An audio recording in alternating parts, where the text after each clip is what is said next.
সাধারণভাবে অন্য যে কোনো সময়ের আমলের চেয়ে এই 10 দিনের আমল আল্লাহর কাছে বেশি প্রিয়। জিলহজ মাসের সাথে অনেক আমল সম্পৃক্ত। সবচেয়ে বড় আমল তো হলো হজ। সেটা হাজী সাহেবরা অনেকে চলে গিয়েছেন, অনেকে যাচ্ছেন হজের আমল আদায় করার জন্য। আর একটা আমল হলো কোরবানি।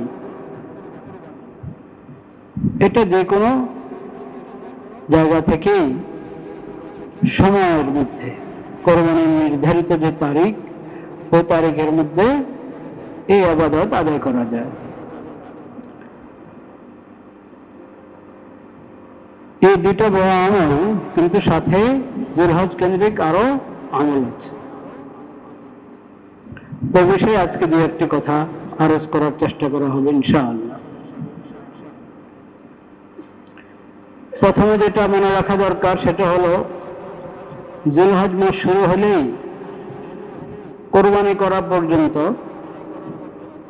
যে সময় 10 দিন, 10 জিলহজ যদি কেউ কোরবানি করে তো 10 দিন হলো। 11 জিলহজে কোরবানি করলে আরো একদিন বাড়বে, 12 জিলহজে কোরবানি করলে আরো একদিন বাড়বে। কথা হলো কোরবানি করার আগ পর্যন্ত যার নিয়ত আছে কোরবানি করার, ওয়াজিব কোরবানি হিসাবে কোরবানি করবে, নফল কোরবানি হিসাবে কোরবানি করবে, কোরবানি করার যার নিয়ত আছে সে জিলহজের হেলাল দেখা দেওয়ার পর থেকে কোরবানি করা পর্যন্ত এই সময়টুকুর মধ্যে নখ, চুল, পশম কোনো কিছু কাটবে না, কেচিও লাগাবে না, বেলটও লাগাবে না।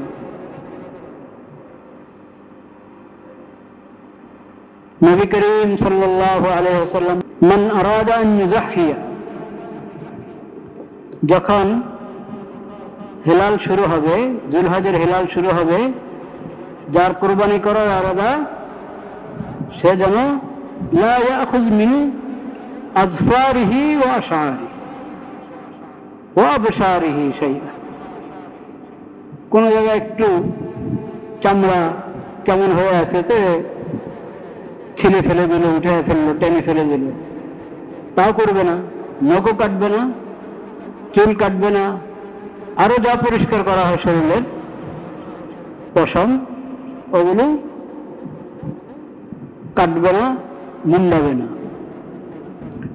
যা করার আগে করে ফেলবে বা কোরবানি করার পরে করবে। কোরবানির আমল সমাপ্ত করার পর এই কাজ করবে। এই বিধানের তাৎপর্য, হিকমা তো অনেক থাকবে, আল্লাহ ভালো জানেন। একটা তাৎপর্য এমন হতে পারে যে আল্লাহ রাব্বুল আলামিন চেয়েছেন আল্লাহর বান্দারা যারা কোরবানি করবে তারা হাজী সাহেবদের, যারা আল্লাহর মেহমান, তাদের সাদৃশ যাতে গ্রহণ করতে পারে। নবী করিম সাল্লাল্লাহু আলাইহি ওয়াসাল্লামের বাণী শোনাচ্ছিলাম। কোরবানির নিয়ত যার আছে, তাও ওয়াজিব কোরবানি হিসেবে কোরবানি করবে বা নফল কোরবানি হিসেবে কি কোরবানি করবে।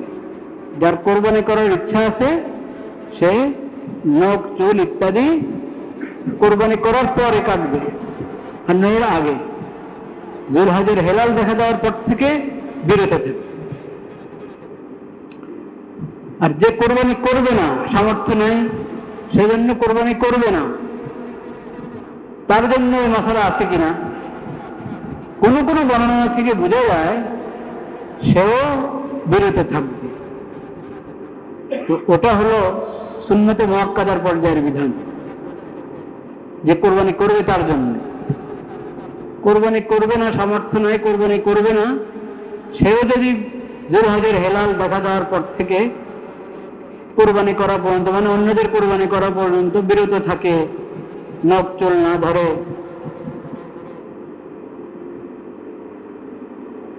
সেও সওয়াব পাবে। সেও কি সওয়াব পাবে, এরকম কোনো বর্ণনা থেকে বোঝা যায়। কিন্তু যারা কোরবানির ইচ্ছা রাখে তাদের জন্য তো এটা স্পষ্ট বিধান, হাদিস শরীফে নবী করিম সাল্লাল্লাহু আলাইহি ওয়াসাল্লাম বলে দিয়েছেন। এটা হলো প্রথম কথা। যেহেতু এটা বলার আর সুযোগ নেই, সামনের জন্য আসতে আসতে তো জিলহজ মাসের কয়েক তারিখ পার হয়ে যাবে, যদিও মাসালা আল্লাহ রহমতে সবারই জানা আছে আশা করি, তাও আলোচনা করে নিলাম। দ্বিতীয় যে কথাটা আলোচনা করতে যাচ্ছি সেটা হলো কোরবানির আমলটা করবে 10 জিলহজ। কততে? 10 জিলহজ। 10 জিলহজের আগেও আমল আছে। 10 জিলহজের আগে 9 জিলহজ, 9 জিলহজের রোজা। এই রোজার অনেক ফজিলত, এর বরকতে আল্লাহ রাব্বুল আলামিন 1 বছর আগের গুনাহ ক্ষমা করে দেন।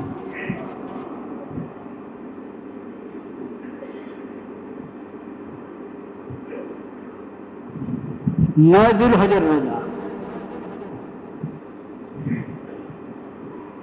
9 জিলহজের রোজার একটা নাম আরাফার দিনের রোজা। কেন?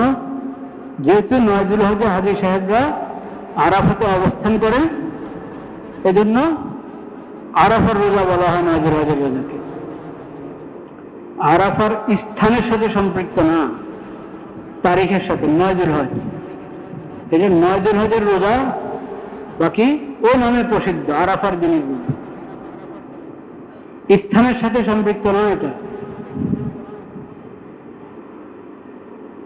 নাম হয়েছে ওই কারণে যেহেতু ওই তারিখে হাজী সাহেবরা আরাফাতে থাকেন, সেই কারণে নাম হয়েছে।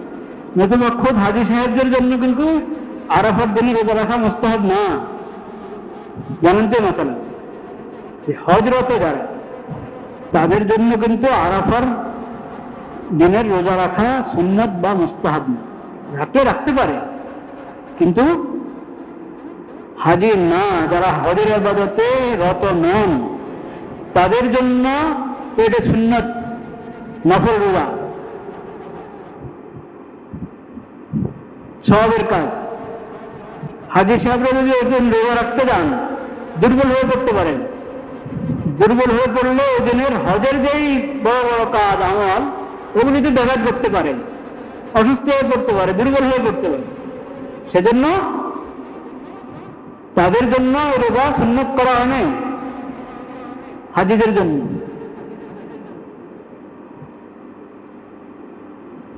খোদ নবী করিম সাল্লাল্লাহু আলাইহি ওয়াসাল্লাম বিদায় হজে 9 জিলহজে আরাফা অবস্থান এর দিনে রোজা রেখেছিলেন। কি মনে বলো? হ্যাঁ, নবী করিম, আমার যতদূর জানা আছে, হাদিসের বর্ণনা যতটুকু মনে পড়ে, রোজা ছিলেন না ওই দিন।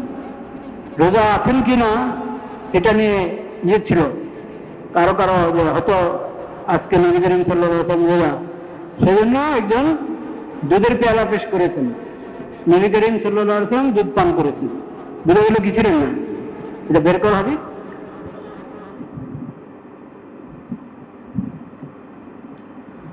লা ইলাহা ইল্লাল্লাহ, লা ইলাহা ইল্লাল্লাহ। যাই হোক, কথাটা ভালোভাবে বুঝবেন। আমরা 9 জিলহজের রোজা রাখবো কোন তারিখ হিসেবে? আমাদের এখানে যখন 9 জিলহজ, তখন না যখন হাজী সাহেবরা আরাফাতে অবস্থান করছেন তখন। আমাদের এখানে 9 জিলহজ যখন, তখন সেই হিসেবে 9 জিলহজের রোজা রাখবো। এটাই আমাদের জন্য আরাফাত দিনের রোজা, এবং এইভাবে রোজা রাখলে আমরা অবশ্যই সওয়াব পাবো। বললেন যে হাজী সাহেবরা তো কোরবানি করছেন ওই দিন। সাধারণত যেটা হয় সৌদিতে আমাদের আগে হেলাল দেখা যায়, 15 দিন থাকবেন আরাফা অবস্থান, উকুফে আরাফার আমল শেষ করে মুজদালিফা হয়ে 10 তারিখে মিনা যাবেন, কঙ্কর নিক্ষেপ করবেন, তারপরে কোরবানি করবেন। ওনারা কোরবানি করছেন, আমরা রোজা রাখছি। কোনো ভাই প্রশ্ন করে কিনা? কিছু ভাই আমাদের দেশে আছেন, এই প্রশ্ন উঠান, হাজী সাহেবরা কোরবানি করছেন, আপনারা রোজা রাখছেন, কি সমস্যা এটাতে? কি সমস্যা আপনি পেলেন?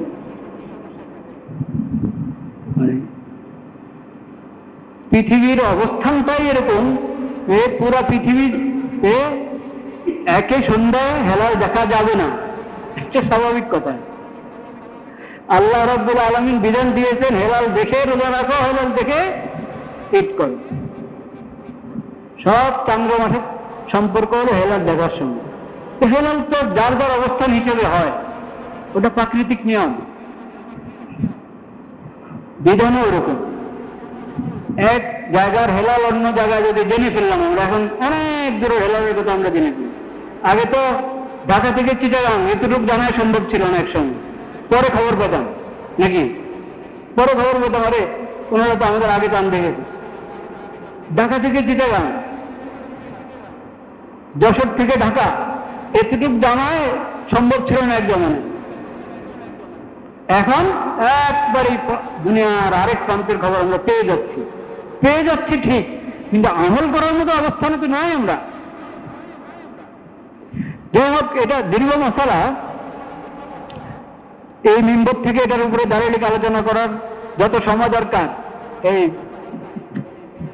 12:30 থেকে 1:10, হ্যাঁ, 50 মিনিট 40 মিনিটে তো আর এই আলোচনা করা সম্ভব না। আমি একটু সামান্য হালকা বলে রাখলাম এজন্য যে পেরেশান হবেন না মানুষের কথা শুনে।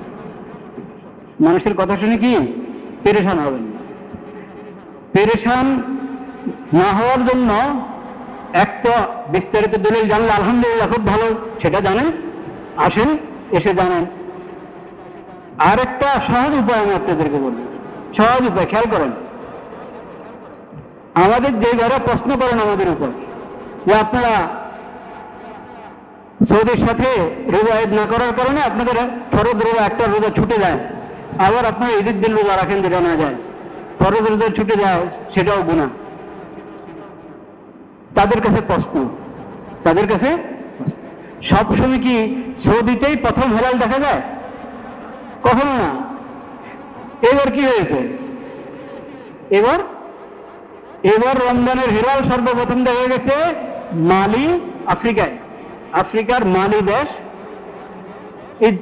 নাইজার এবং মালিতে কি আফগানিস্তান,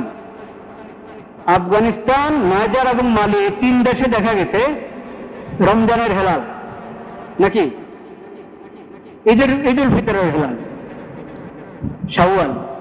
শাওয়ালের চাঁদ প্রথম দেখেছে নাইজার, মালি এবং কোথায়? আফগানিস্তান। তো এখন ওই হিলাল হিসাবে সৌদিতে কিন্তু কি হয় নাই? ঈদুল ফিতর হয় নাই।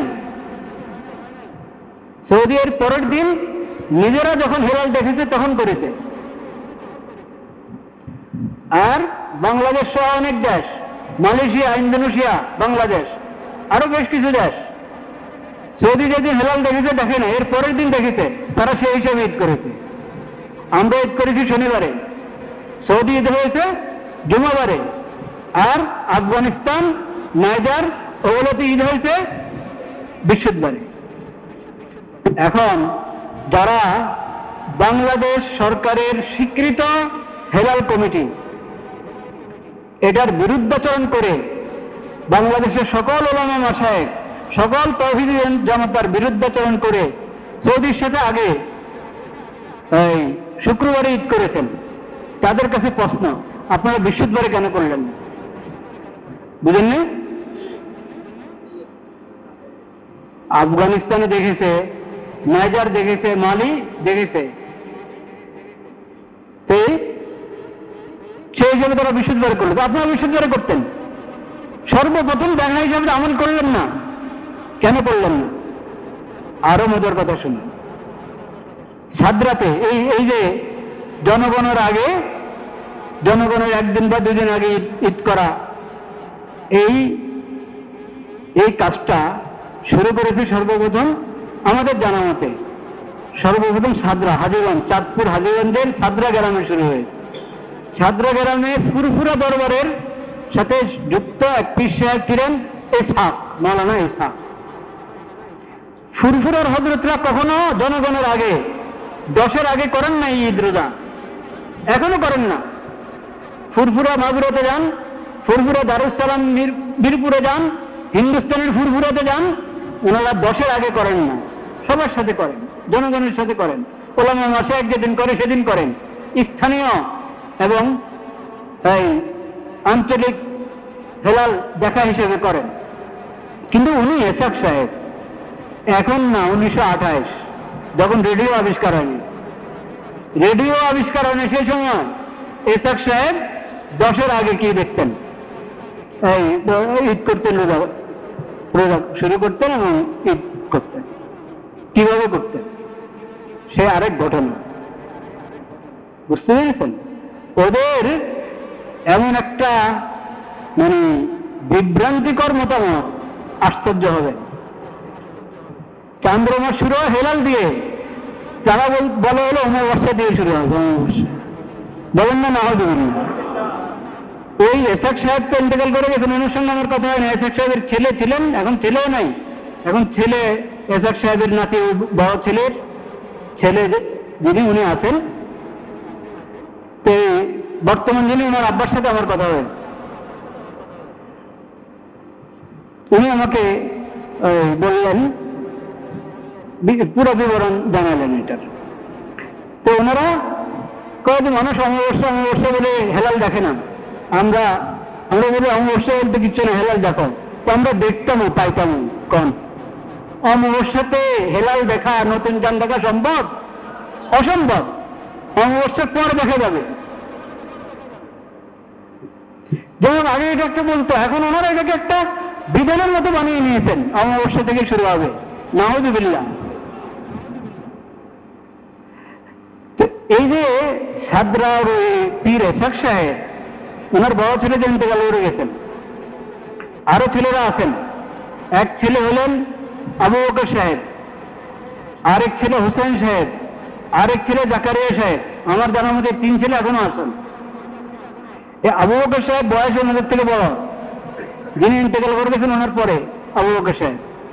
আবু বকর সাহেব এবার ঈদ উল ফিতর ওনার সঙ্গে আরো 6 জন মিলে 7 জনে ওনারা ঈদের নামাজ পড়ছেন বৃহস্পতিবারে। কি বারে? বৃহস্পতিবারে। বলেন সুবহানাল্লাহ।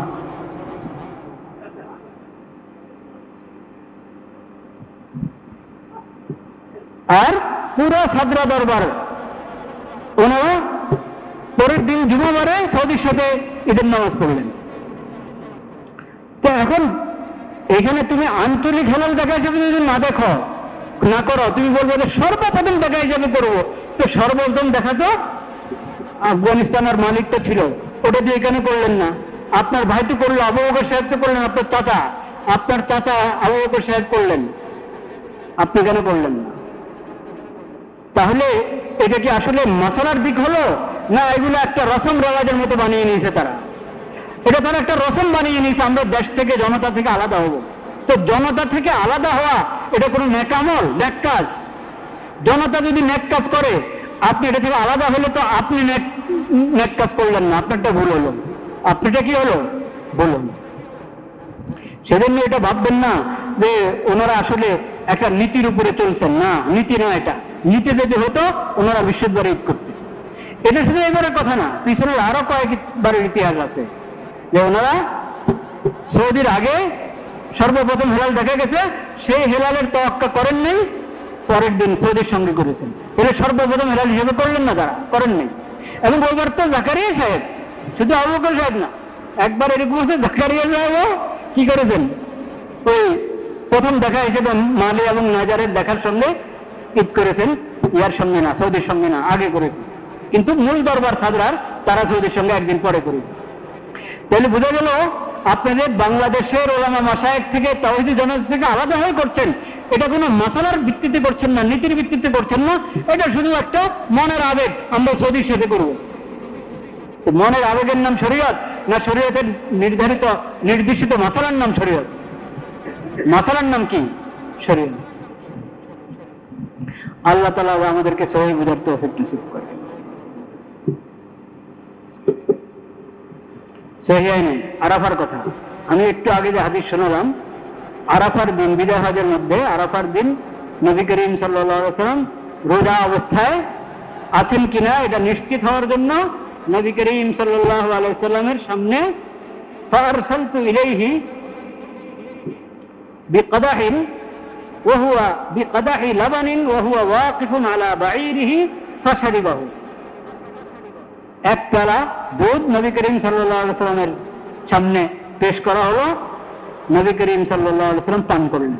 বুঝা গেল বিজয় হজের দিন আরাফার দিন, বিজয় হজে আরাফার দিন নবী করিম সাল্লাল্লাহু আলাইহি সাল্লাম রোজা রাখেন নাই, কারণ আরাফার দিন হাজিদের জন্য এই রোজাটা সুন্নত না।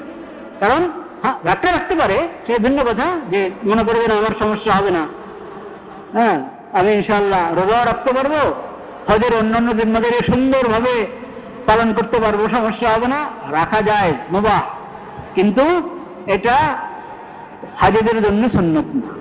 সুন্নত হলো অন্যদের জন্য আরাফার দিনের রোজা। তো সেজন্য এটাকে আরাফা স্থান, হাজিরা যখন আরাফাতে অবস্থান করছে ওই অবস্থানের সময়ের সাথে যুক্ত করবেন না এই রোজাকে। এই রোজার সম্পর্ক হলো 9 জিলহজের সাথে, যার 9 জিলহজ যখন তখন। আপনি দুইটা রাখেন, কারণ যে তৃতীয় কথা যেটা আমি বলবো সেটা আমরা আল্লাহর রহমতে সবাই জানি, যে ইবাদত বন্দেগীর জন্য, নেক আমলের জন্য সবচেয়ে গুরুত্বপূর্ণ দিনগুলো হলো এই জিলহজের প্রথম 10 দিন। জিলহজের প্রথম 10 আল্লাহর কাছে সবচেয়ে প্রিয় নেক আমল এই দিনগুলোতে। ফরজ ওয়াজিব আমলগুলো তো সবসময় আছে, সেগুলো এই দিনগুলোতে আল্লাহ আরো বেশি খুশি হবেন। আর নফল আমলও 12 মাসে আছে, কিন্তু এই দিনগুলিতে আল্লাহ রাব্বুল আলামিনের কাছে বেশি প্রিয় নেক আমল। পয়লা জিলহজ থেকে 10, 11, 12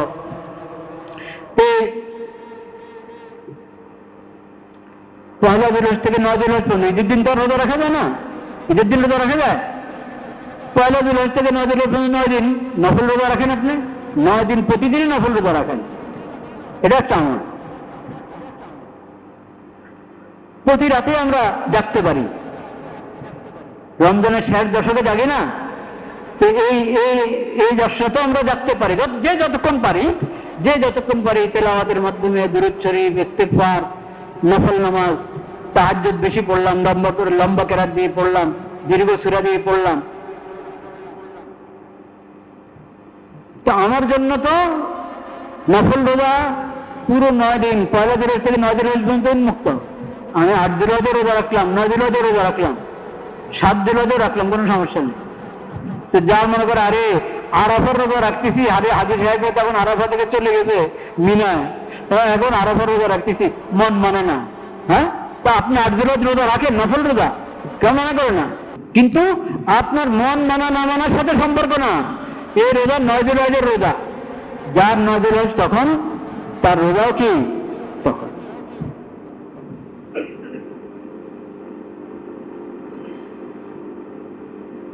আব্দুল্লাহ ইবনে আব্বাস রাদিয়াল্লাহু তাআলা থেকে বর্ণিত, নবী করিম সাল্লাল্লাহু আলাইহি সাল্লামের হাদিস বর্ণনা করেছেন আব্দুল্লাহ ইবনে আব্বাস।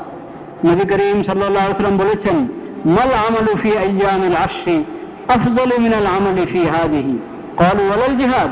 ক্বালা ওয়ালাল জিহাদ ইল্লা রাজুলুন খারাজা ইউখাতিরু বিনাফসিহি ওয়া মালিহি ফালাম ইয়ারজি' বিশাই। عن ابن عمر عن النبي صلى الله عليه وسلم قال ما من أيام أعظم عند الله ولا أحب إليه العمل فيهن من هذه الأيام العشر فأكثروا فيهن من التهليل والتكبير والتحميد. নবী করিম সাল্লাল্লাহু আলাইহি ওয়াসাল্লাম বলেছেন, আল্লাহর কাছে সবচেয়ে প্রিয়, সবচেয়ে আফজল হলো এই দিনগুলোর আমল। তো অন্য দিন কেউ জিহাদে, আল্লাহ রাস্তায় জিহাদে গেল, সেটা থেকেও এই দিনগুলোর সাধারণ আমল উত্তম হবে। নবী করিম সাল্লাল্লাহু আলাইহি ওয়াসাল্লাম বলেছেন, হ্যাঁ, অন্য সময় জিহাদ ফি সাবিলিল্লাহতে অন্য সময় কেউ গেল, সেটা থেকেও এই দিনগুলোর সাধারণ আমল কি আল্লাহর কাছে বেশি প্রিয়, বেশি উত্তম। হ্যাঁ, যদি আল্লাহর রাস্তায় এমন ভাবে জিহাদে কেউ বের হলো যে সে আর নিজের জানমাল নিয়ে আর ফিরে নাই, জানমাল নিয়ে জিহাদ ফি সাবিলিল্লাহর জন্য বের হয়েছে, তার অর্থ আল্লাহর রাস্তায় ব্যয় হয়ে গেছে, তার জানও আল্লাহর রাস্তায় শহীদ হয়ে গেছে, এমন হলে সেটা সবচেয়ে আফজল, সবচেয়ে প্রিয় আল্লাহর কাছে, সবচেয়ে উত্তম। নতুবা সাধারণভাবে অন্য যে কোনো সময়ের আমলের চেয়ে এই 10 দিনের আমল আল্লাহর কাছে বেশি প্রিয়। কি কি নেক আমল, ওটা আর তো বলে দেওয়ার দরকার না, শরীয়তের দৃষ্টিতে ইবাদত বন্দেগী এবং নেক আমল জানাই আছে, সেগুলো আমরা করব, সেগুলো করবো, রোজা রাখবো যে কটা পারি, সবগুলো রাখলে নিষেধ নেই, আর একটা রাখলাম, ছাড়লাম, আরেকটা রাখলাম, যেভাবেই নফল রোজা রাখতে পারি। এবং রাত্রে আউয়াবিন, তাহাজ্জুদ, ফরজ ইবাদত তো আছেই, মাগরিব এশা, আউয়াবিন একটু বেশি পড়লাম, তাহাজ্জুদ একটু বেশি পড়লাম, ওসব আমল করি। সদকা খায়রাত, যে কোনো সময় সদকা খায়রাত সওয়াবের কাজ, কিন্তু এই দিনগুলোতে যদি আমি নফল সদকা করি, দান খায়রাত করি, অনেক সওয়াব, আল্লাহর কাছে অনেক প্রিয়। আর একটা হলো যেটা মুসনাদ আহমদের মধ্যে বর্ণনাতে বিশেষভাবে উল্লেখ করা হয়েছে, ফাকসিরু ফীহিন্না মিনাত তাহলিল ওয়াত তাকবীর ওয়াত তাহমিদ, এই দিনগুলোতে বেশি বেশি লা ইলাহা ইল্লাল্লাহ, এটা সবসময়ের আমল, 12 মাসের আমল, কিন্তু এই দিনগুলোতে আপনি এই কালিমার জিকির যদি বেশি করেন, আল্লাহর কাছে বেশি প্রিয়।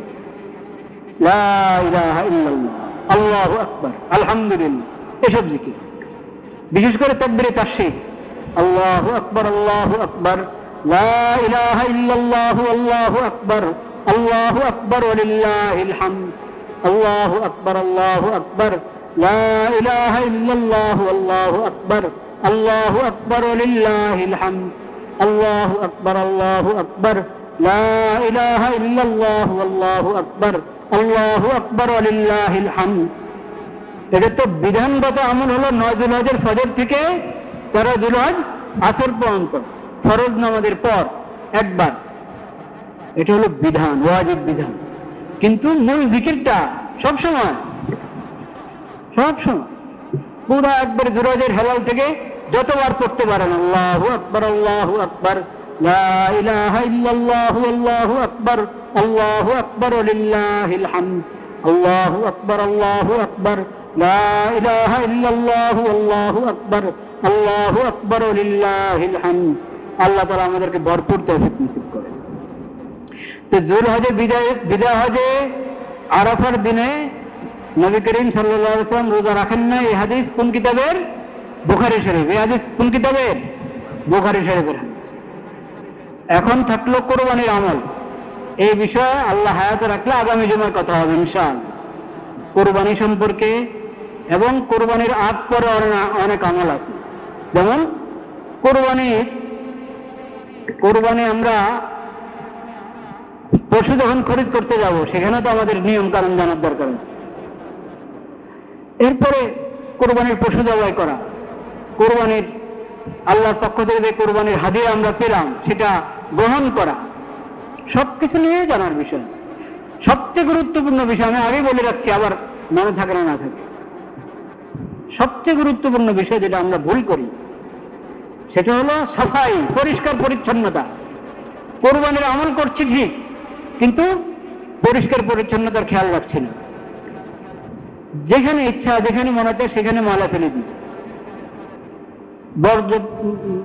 বজ্র কি শব্দ, বর্জ্য সেখানে ফেলে দিই, এটা ঠিক না। পরিষ্কার পরিচ্ছন্নতার খেয়াল রাখা খুব জরুরি। নির্ধারিত স্থানে আমাকে ফেলতে হবে যা ফেলা। আমি যদি পরিবেশ নষ্ট করি, কোরবানির আমল আদায় করতে যায়, তো কোরবানি করে সব হাসিল করলাম, কিন্তু পরিবেশ নষ্ট করার গুনাহ আমার কাঁধে হয়ে গেল। পরিবেশ নষ্ট করা তো গুনাহ, তবে পরিবেশ নষ্ট করা কাকে বলে ওটা আবার জানতে হবে। আল্লাহ হায়াত রাখলে, মনে থাকলে, আল্লাহ তৌফিক দিলে আমি জমা কথা হবে ইনশাআল্লাহ। ওয়া আখিরু দাওয়ানা আলহামদুলিল্লাহ।